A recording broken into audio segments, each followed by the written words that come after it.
think I'm going to go back to the traditional planting of cucumbers are going to be growing on the trellis along that cattle panel, in the front yard. Easily able to get to the cucumbers to pick them. I've done better when it comes to watering those beds as a whole versus that narrow space. And then the section in the backyard, it was intermingled with corn, with potatoes.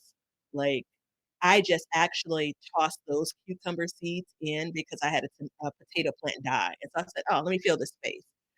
So I think kind of that balance of not wanting to water the potatoes too much, and the balance of, like, how much water or how little water is the corn plants.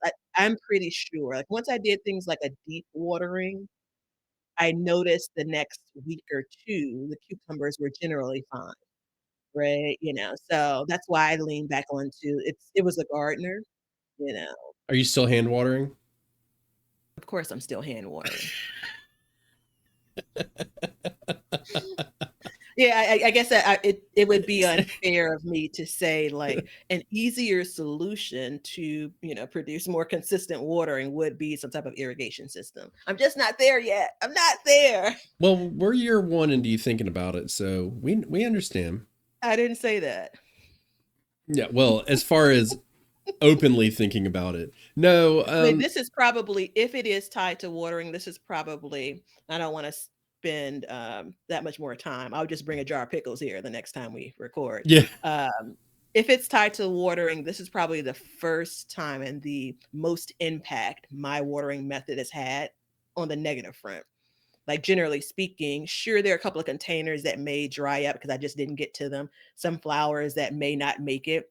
But when it comes to veggies and herbs and things of that nature, like, generally speaking, my watering practice of hand watering has done well.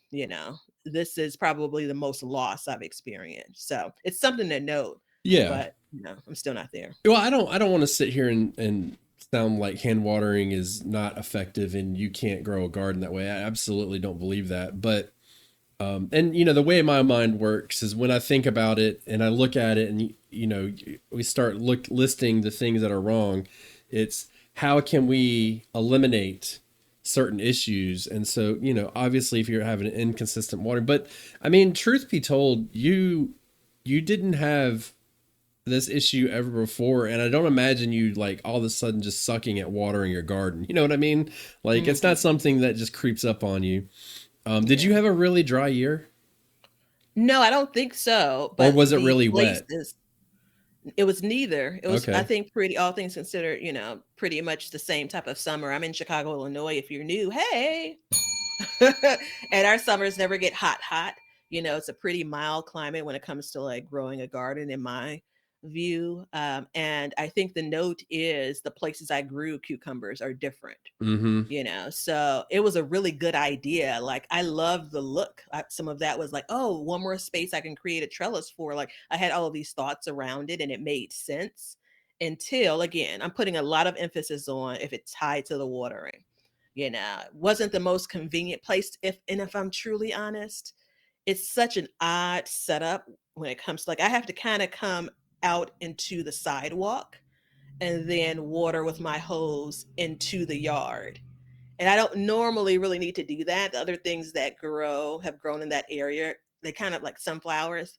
They kind of get what they need from, Right. earth, Yeah. from the rain, right? I don't Kind of have to just do a lot of babying to that particular area. yeah. And so there definitely was some out of sight, out of mind moments. But Yeah. this kind of ties to, 'cause since we're still here, this kind of ties to that bit of continually moving things around and trying new spaces. And sometimes there's quite literally loss from doing that. Yeah, I Yeah. mean, it's like with my garden, it continues to grow and change shape, and Mhm. it's you start moving around, and I mean, we've said this a lot on the show, but with gardening, it's not like you start a tomato in April and then in May you're like, oh, never mind, I want to move it somewhere else. Let me move it to another area and see how it does. It's kind of like you got to wait a year. So sometimes we don't find these things out for many, many years.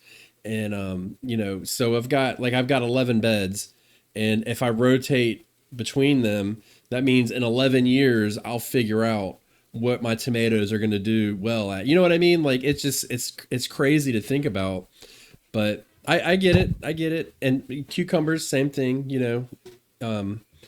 It's just luckily with cucumbers, we typically don't have trellises in every single bed, so we can kind of narrow it down a little bit better. Mhm. But that sucks. I feel for you on that one.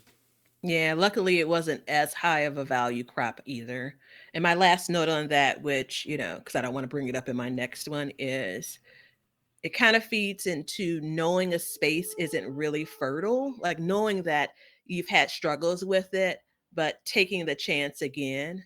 Right. And it's like at some point during the season, I kind of forgot, like, oh, this space, I've had some spring crops in that same space along the fence in the front yard.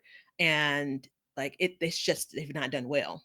Cooler times, I have all kinds of volunteers, in the cooler weather, things kind of just spring up. Some things don't need as much care, and cucumber plants are kind of finicky, so I tried it, and I'm looking at that space more as a bonus space that I can put flowers in. Again, I'm planning on doing peas because the fencing or the wire is up, so there is vining things that can grow, and then I'll probably do flowers after that. It's just one more thing I don't want to have to worry about next year. Yeah.